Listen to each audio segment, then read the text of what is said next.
Hola, ¿qué tal? Le damos la más cordial bienvenida a este espacio de entrevistas con las candidaturas a la presidencia de la República para el periodo 2026-2030, que trae a ustedes gracias al Tribunal Electoral Estudiantil Universitario y al Directorio de la Federación de Estudiantes de la Universidad de Costa Rica.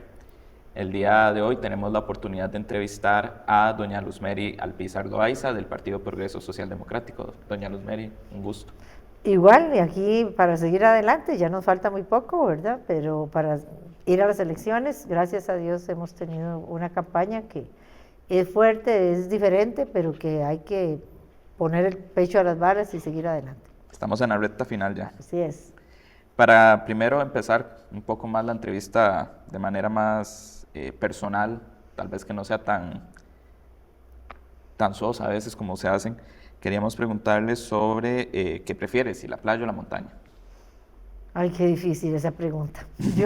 Yo soy feliz en los dos ambientes, sin embargo, la montaña siempre para mí es, bueno, que es lo que está muchas veces más accesible. Me encanta, pero la montaña es realmente de bosque, digamos, primario, secundario, donde realmente se puede escuchar, ver animales, conocer nuevas plantas. Cuando no era diputada, pues por lo general iba una vez al mes. Tengo unas botas contra serpientes certificadas por el cloromiro picado y son las botas para ir a la montaña porque sí entro a montaña un poquito fuerte, dura. ¿Y cuál recomienda visitar? Bueno, después de caminar este país, porque conozco bastante bosque acá, definitivamente me quedo con Limón. La biodiversidad de la zona atlántica es impresionante comparada con otros lugares del país y lo que usted puede ver en 6 horas, por ejemplo, en caminata, en Limón usted puede verlo en 2 horas y 2 y 3 veces más. Entonces, para mí es una de las zonas, claro, hay que cuidarse porque hay serpientes también muy de las más peligrosas, ¿verdad? Pero ellas lo ven a uno, pero uno a ellas no los ve. Entonces uno pasa muy tranquilo. Queríamos preguntarle también quién es Luzmeri Alpizar y por qué quiere ser presidenta de la República.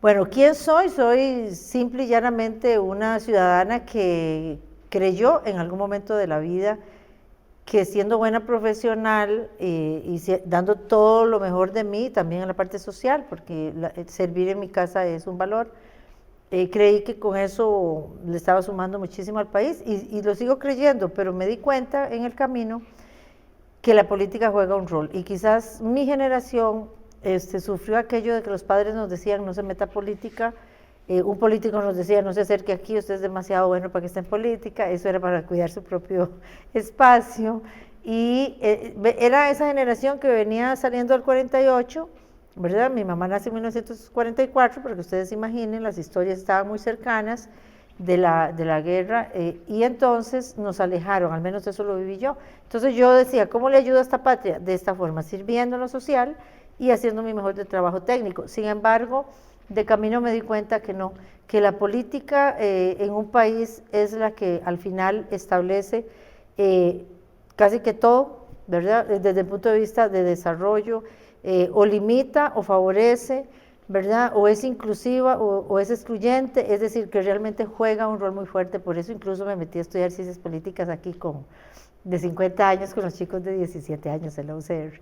Y me encanta mucho porque de verdad que uno abre el panorama y ahí podemos unir e integrar voces, que también es algo que cuando usted es muy técnico le es un poco más difícil, pero creo que por eso es que yo estoy en política, pero hay un tema también importante. Yo como consultora y asesora en calidad he caminado mucho este país y me sensibilizó ver las diferentes Costa Ricas que hay y consideré que había que trabajar por bajar las brechas. Yo vengo de zona rural y conozco lo que es las dificultades desde ir a la escuela en una zona donde no hay agua, por ejemplo en mi pueblo no había agua. Cuando ibas a la escuela tenías 2 horas de trabajar jalando agua, llegar de la escuela, dejar el bulto y irte a trabajar otra vez en la tarde, el cafetal o donde se pudiera. Yo vengo de una familia jornalera, donde el tiempo vale oro porque todos los días se nos paga, ¿verdad? Cuando se es jornalero no se es agricultor, sino que tenés que ganártelo y siempre tenés que buscar algo de posibilidad para que toda la familia pueda avanzar.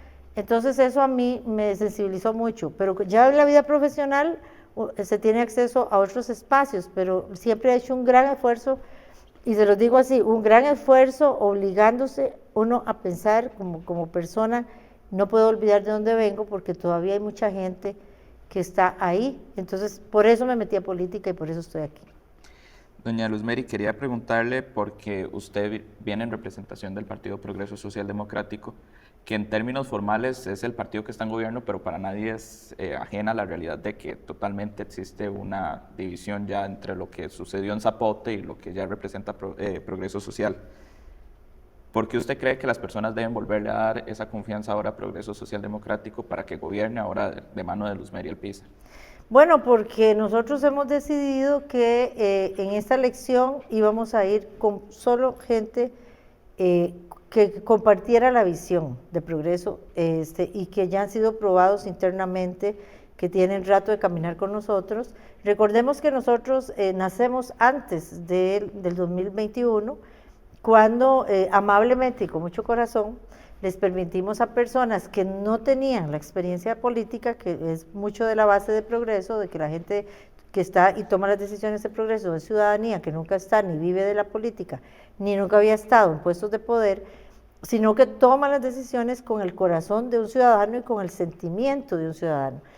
Entonces, eso, pero por la coyuntura nosotros quisimos aportarle al país en ese momento, pero siempre con una visión de formación y de intercambio interno muy fuerte.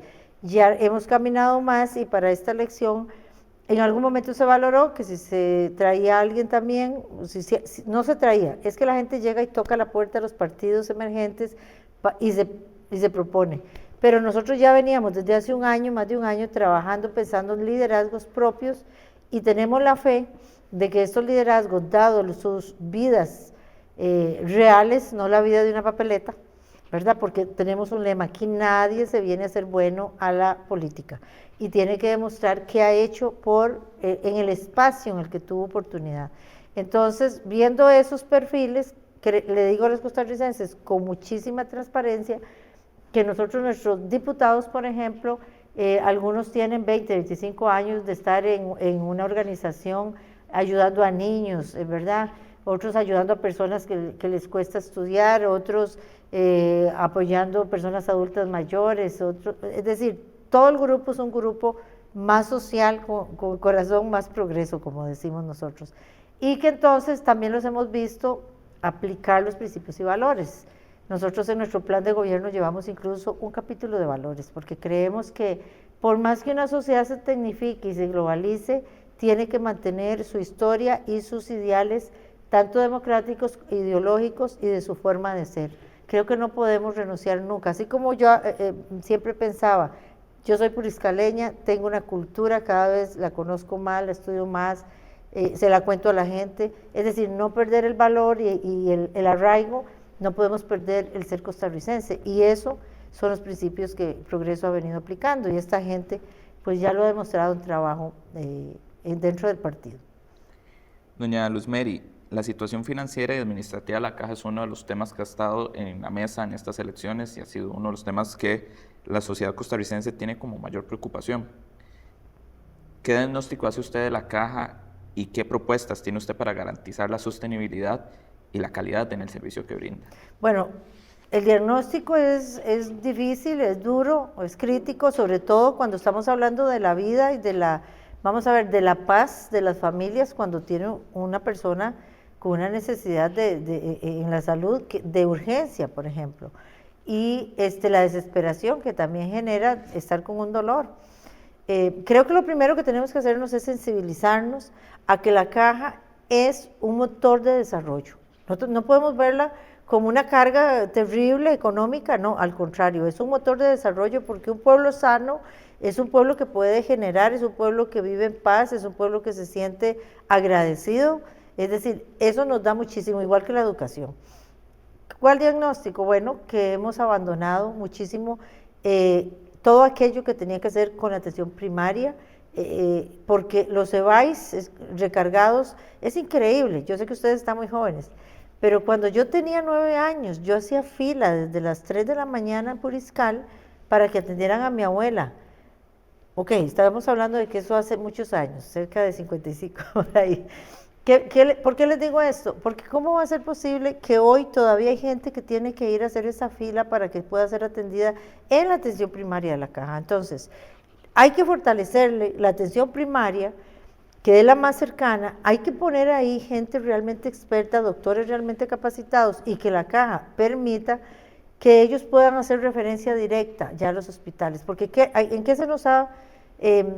en qué nos ha terminado muchos EVAIS? Nada más en referencia, por eso ni lo vuelven a ver a uno, cuando uno se sienta ahí, nada más es como de referenciar un documento a otra vez venir a cargar al resto de el sistema de salud. Entonces, por eso creo que hay que fortalecer los EVAIS, hay que crear los EVAIS, no como una gente ahí, candidatos que andan diciendo que no se necesita hacer más EVAIS. Claro, me imagino que cuando tienen un dolor ellos no van a los EVAIS de la comunidad.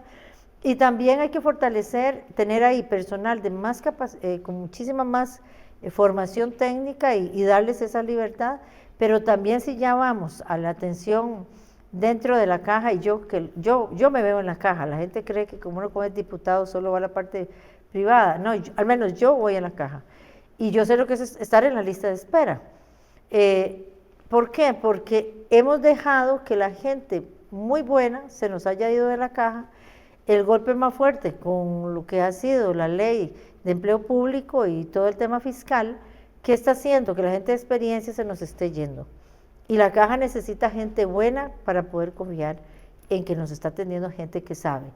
Entonces, por ahí tenemos que trabajar, pero a la caja hay que pagarle. Es que no podemos obligar a la caja a seguir atendiendo a un nivel cuando la caja tiene problemas económicos, más que todo para el desarrollo. No limitar los proyectos de construcción de hospitales, porque creo que Costa Rica merece tener mejores hospitales en las provincias y más bien fortalecer. Vamos, el tema médico en Costa Rica debería de ser como el boom, porque aquí el tema también médico en la parte privada está jugando un rol.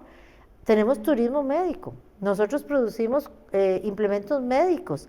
Costa Rica se ha diferenciado en el tema médico, eso por la alta calidad que también hay en Costa Rica. Entonces, no estoy en contra de la medicina privada, porque el que puede, que vaya ahí, pero sí hay que hacer cierta interrelación, que hace unos años, por ejemplo, y todavía en algunas especialidades, usted se hace un examen en lo privado porque le urge, pero después llega a lo público y se lo tienen que volver a hacer, entonces lo vuelven a poner en la lista de espera. Eso lo viví yo hace 5 años. Entonces, sí, la caja necesita el dinero, pero también necesita más control. Y necesita saber que los tiempos de trabajo y la ejecución de trabajo de los médicos estén ahí. Yo he estado en servicios de emergencia muchas veces esperando horas porque no está el doctor. Y vamos y preguntamos por qué no está y no se nos da una respuesta adecuada. Entonces, tampoco vamos a tapar el sol con un dedo. La salud es un negocio, que a muchos lo ven como un negocio, y puede ser que estemos desmantelando una institución como es la caja, como desmantelamos aquí el MAC, como desmantelamos el MOP, porque habían otros intereses. Discúlpeme, pero yo también lo veo así, que va a ser un punto que vamos a ir a estudiar en el tema también de corrupción. Si también hay corrupción y hay ciertas situaciones que tenemos que sacar a la luz. Yo no tengo nada contra el sector público. Yo creo en el sector público, pero tiene que ser más eficiente, más rendición de cuentas y más control. Y sin hablar en la inspección de la caja, que también hay que trabajar. Doña Luz Mary, en un papel ya suyo como presidenta de la República, ¿qué rol deben jugar las universidades públicas y los espacios académicos en general en la deliberación democrática y en la toma de decisiones?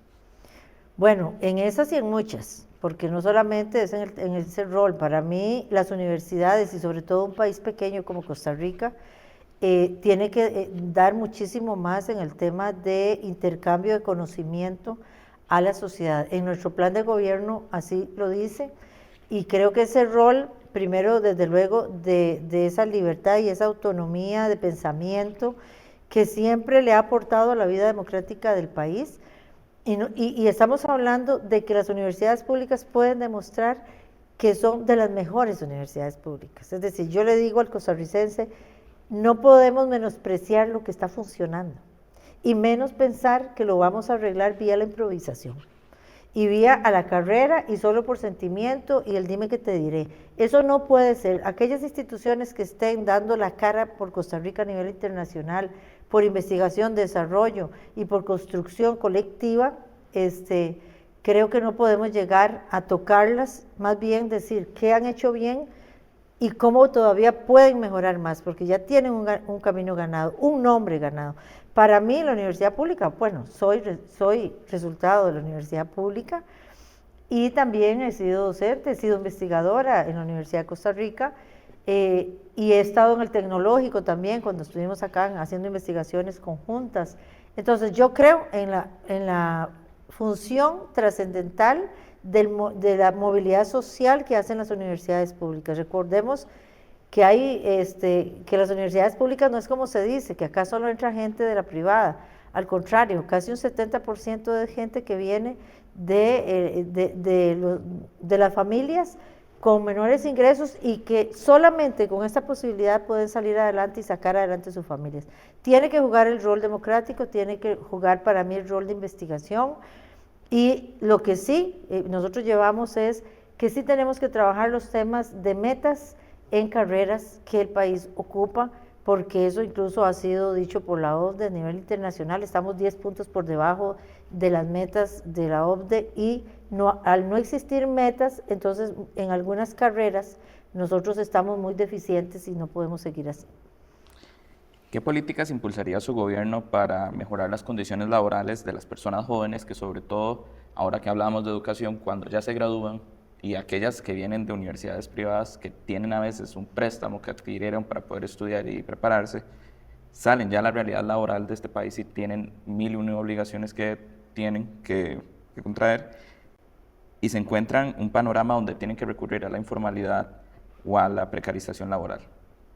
Bueno, es un hecho que para los jóvenes me parece a mí que hay varias cosas que consideramos. Una es que la educación tiene que seguir siendo inclusiva para los jóvenes para poderlos preparar a salir al mercado. La educación dual tiene que salir a flote, es decir, el poder trabajar y estudiar y aprender en ese proceso. Imagínense que la ley de educación dual ya tiene sus años y solo un 0,4% se está aplicando, porque realmente hay como 7 colegios, creo que tienen obligatoriedad de hacer educación dual. Nosotros llevamos en el plan de gobierno a hacer una dirección de educación dual para el fortalecimiento, como hacen otros países, y entonces lograr el trabajo digno, desde luego, pero se ocupa entonces una mejor formación en esa experiencia y en ese contacto con la realidad del país, y por eso creemos que tiene que también ser ir a la parte de los territorios, es decir, el concepto territorial tiene que estar en la formación de los muchachos desde el colegio, y nosotros llevamos también que el análisis del perfil profesional de los jóvenes se haga no el último año de carrera, sino 2 años antes, es decir, que cuando ya ingresan a 4º año, ellos sepan que va a existir un espacio donde se pueda ir midiendo su perfil profesional, donde se le pueda dar más guía y no dejarlo solo ya al final cuando él salió. Entonces creemos que eso le va a permitir acceder más rápido, a los que van a seguir estudiando, más seguros y no estar en ese cambio de carreras y en todo ese prueba y encoge donde muchas veces pierden becas, muchas veces las familias dicen, no, ya usted no siguió eso, entonces mejor váyase a trabajar. Entonces, ese perfil que esté bien claro, queremos fortalecer también desde luego el tema de los idiomas. Si bien es cierto, Costa Rica lleva 20 años hablando del bilingüismo y no lo ha logrado, entonces nosotros queremos que lo que es preescolar y escuela logren el bilingüismo, que eso sea una meta país, y el tercer idioma en la época secundaria. Entonces queremos hacer eso, pero cuando ingresa el joven, y como usted bien lo decía, creo que también hace falta en las universidades el emprendimiento, formarnos en el emprendimiento. Nosotros aquí hacemos muchos proyectos para pasar un curso, pero la formación en un emprendimiento no solamente que nos pongan en la cabeza que tenemos que buscar trabajo, es que nos pongan en la cabeza que nosotros somos emprendedores, ya accedimos al estudio universitario y deberíamos de ser generadores de trabajo, pero entonces tiene que estar fuera, el momento que sale, la banca de desarrollo preparada y lista para seleccionar proyectos que realmente sean viables, que desde aquí se comiencen a formar. Qué lindo sería, yo digo, ay, qué lindo en la universidad, si cuando yo estaba en tercer año, aquel tema que me gustaba, que alguien me hubiera dicho, un profesor, hubiera existido un curso libre o algo, decirme, Luz Mary, esa es una gran idea, usted puede comenzar a desarrollarla para cuando salga, vaya a la incubadora de empresas y después tenga posibilidad de desarrollo. Pues no fue así. Yo fui emprendedora, yo renuncié a la U y me fui a montar mi empresa, pero no tenía el cero formación de emprendedora. Entonces, esa es una parte que tenemos que trabajar y queremos hacer un proyecto con los fondos concursables que hay en Costa Rica, que es que existan empresas de jóvenes con personas mayores de 45 años. Ese tipo de empresa absorbe la velocidad, la tecnología y todo la mente muchísimo más abierta que tienen los jóvenes, con personas de 45 que son personas que tienen una experiencia ya y que también los puede aterrizar, ¿verdad? Ponerlos a tierra un poquito a los jóvenes, pero que si logran hacer esa unión y fortalecer esos dos grupos que se nos quedan por fuera, entonces, y tengan acceso a acompañamiento y a financiamiento diferenciado. Ese es un proyecto que queremos hacer. Y recordemos, por ejemplo, que las mujeres de 45 años o de 40, una vez que criaron sus hijos, también hay que insertarlas al mercado laboral. Entonces, ahí también salvaríamos mucho de esas mujeres que son las que están fuera. Casi un 25% de jóvenes están sin empleo en las zonas urbanas. En las zonas rurales, esto puede llegar al 50%, y sin hablar de los jóvenes con discapacidad, que ellos prácticamente entran en el 55% sin empleo. Entonces no podemos trabajar así un país si lo llamamos democrático y equitativo. Doña Luz Mary, en su experiencia como diputada, usted probablemente ha visto todos los temas que han surgido sobre que se necesitan reformas a la Constitución política. Hay grupos políticos que ahorita están pidiendo incluso tener una mayoría calificada para tener esa facilidad de reformar la Constitución casi que a vida libre. En un gobierno suyo, en un gobierno de progreso social democrático, ¿qué reformas ve necesarias y en qué contexto usted las apoyaría? Bueno, nosotros creemos que, primero, que en una democracia no hay que tenerle temor a tener una asamblea legislativa con diferentes voces. Y yo, que he tenido esa experiencia en la asamblea, he visto cómo, digamos, las visiones de todos, cuando nos proponemos mejorar un proyecto de ley, hasta donde se pueda, se da esa lucha, pero cómo esa suma de criterios, de voces y de trabajo hacen que salga un mejor proyecto. Entonces, creo que no hay que tenerle miedo. Si alguien va aquí a una candidatura a la presidencia y le da miedo encontrar que no tiene, es que entonces, ¿cuál es el liderazgo? Si yo quiero toda la mesa servida, que no me cueste nada. Ahora, pero sí hay que pensar en el costarricense. El costarricense ya quiere que nosotros hagamos las cosas a otra velocidad porque es a ellos a quien servimos. Entonces, lo que sí tenemos que llevar a la Asamblea Legislativa de gente consciente de que se construye en colectivo, y yo no estoy de acuerdo, desde luego, con abrir la Constitución en un momento en que la polarización del país no ha estado ni tan siquiera basada en argumentos. Es que si existiera una polarización basada en argumentos, en proyectos, en visión de futuro, entonces usted dice, bueno, sí, se nos quedó esta Constitución, hay que ver qué le hacemos.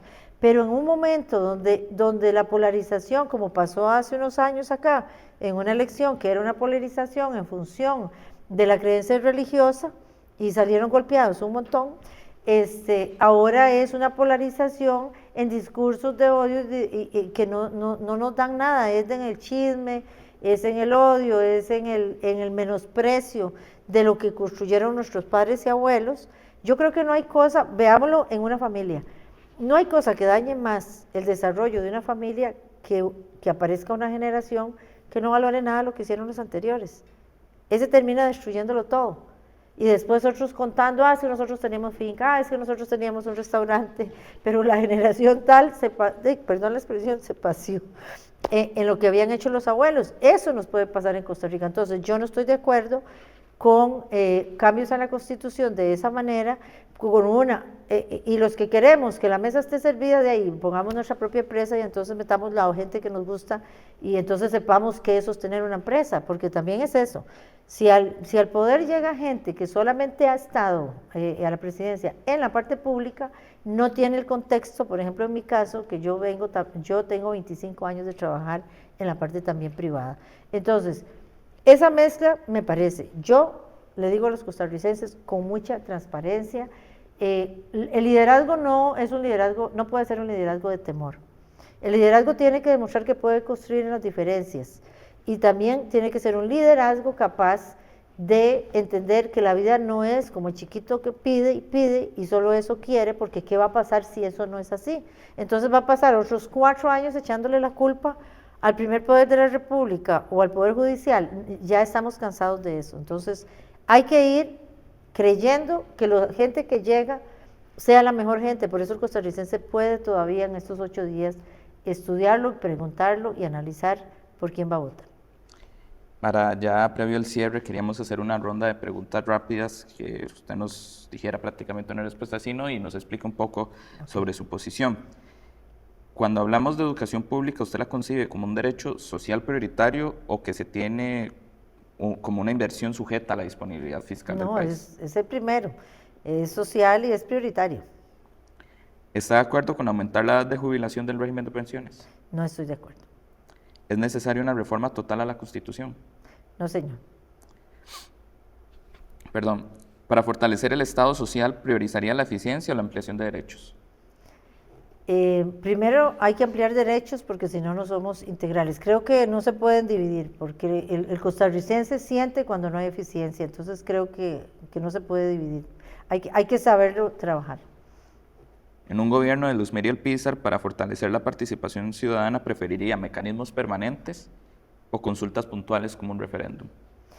Bueno, yo he estado en todo el proceso de transparencia como diputada y también creo que ahí podemos arrancar por procesos individuales, pero tenemos que formar a la población, porque muchas veces la rendición de cuentas se puede volver más bien una discusión innecesaria. Nosotros llevamos y tenemos en el estatuto la auditoría ciudadana, que deberíamos de estar formados todos en cómo hacer auditoría ciudadana a las instituciones, porque sí tienen que rendir cuentas y rendir con resultados. En su criterio, ¿la baja participación juvenil en la política responde más a una falta de oportunidades y de representación o meramente apatía? Pienso que es la falta de oportunidades, porque aquello que atrae, o sea, aquella puerta que se abre debería de tener una motivación que el joven pueda ver que aquello le funciona. Entonces, si va a llegar a un modelo que no está actualizado, con personas que tampoco se han querido actualizar ni son abiertas mentalmente para mejorar, topa con cerca y creo que es más que todo un tema de oportunidad. ¿El cambio climático es un tema urgente o es a largo plazo? Para mí es urgente. Yo fui la primera presidenta del Consejo Consultivo Ciudadano Cambio Climático de Costa Rica, trabajé con los sectores de todo el país, ciudadanos, nada pagado ni nada así, ciudadanos, y realmente los ciudadanos que están viviendo la situación de cambio climático, le voy a poner nada más un ejemplo. Si la gente que siembra fresa tiene que subir más la montaña para poder tener la temperatura necesaria para sus fresas y hacen más erosión exactamente por las pendientes que tienen los lugares donde se siembran fresas, usted pasa y cree que había una nube, no, usted pasa y está viendo el suelo de Costa Rica por los aires. Eso es lo que está pasando cuando comenzamos a analizar. Yo fui consultora de la FAO en el tema de suelos en Costa Rica y ese fue un análisis que hicimos. Y también recuerden que hay estudios a nivel de costa de lo que nosotros y sobre todo Punta Arenas y otros van. Y los que nos gustan las plantas sabemos que ya están perdidas y ahora ellas no saben cuándo florecer, si es en febrero o es en abril o es en mayo, no saben. Hay realmente un tema de cambio climático y tenemos que prepararnos para eso y eso requiere planificación de país y a mí me preocupa muchísimo porque lo que menos les gusta a los ticos es planificar, por eso no podemos votar por iniciativas que sean en la improvisación. Y para cerrar la entrevista, doña Luz Meri, quería que le diera un mensaje de cierre a la comunidad estudiantil y juvenil, invitándoles a votar este 1 de febrero y que consideren la opción que presenta Progreso Social Democrático. Claro que sí, costarricenses y sobre todo la juventud. Todos fuimos jóvenes y todos pasamos por ahí. Ustedes tienen sus nuevas oportunidades que nosotros no tuvimos, pero ustedes son los jóvenes que tienen que escribir su propia historia. Si ustedes no ingresan a votar o ingresan a los temas de política a conocer, Nosotros, los que ya ahorita nos vamos, les estamos escribiendo a ustedes cómo queremos un país, son ustedes.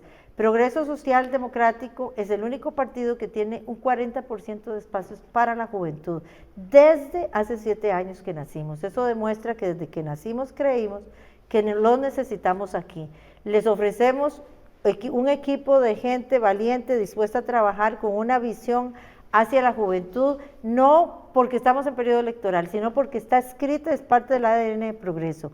Les llamo a que ustedes vayan a votar de manera contundente, porque en este momento ustedes son los que pueden sostener, ustedes y las mujeres, la votación para hacer que nuestra democracia se siga mejorando, pero no se destruya.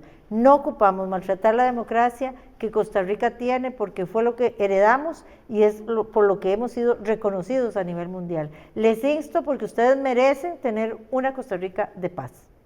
Muchísimas gracias, doña Luz Meri, un gusto poderla entrevistar. Mucho gusto. Y agradecerle a todas las personas que vieron esta entrevista, invitarles a que vean las demás que estamos realizando con las candidaturas a la presidencia de la República, rumbo a esta decisión trascendental que tomaremos el 1 de febrero. Entonces, muchísimas gracias y que tengan una bonita tarde.